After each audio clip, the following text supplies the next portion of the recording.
Revision clouds are used to highlight a region that has been modified since the previous version of the drawing. Select the Draw toolbar, go to Revision Cloud. Here the rectangular revision cloud is selected by default.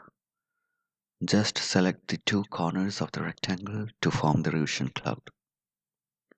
The command is REVC. You can modify the size by selecting the arc length option.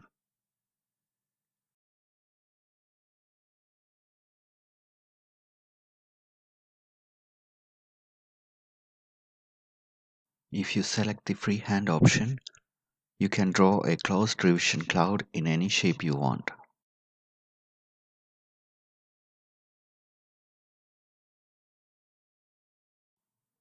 Another way is to convert an existing closed object to a revision cloud.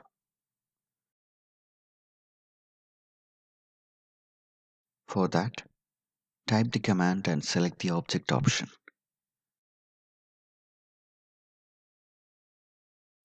Now select the objects to be converted to a revision cloud.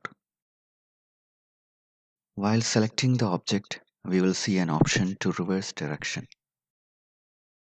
If you select that, then the revision cloud will be reversed like this. You can change the style of the revision cloud to calligraphy. Then it will look like this.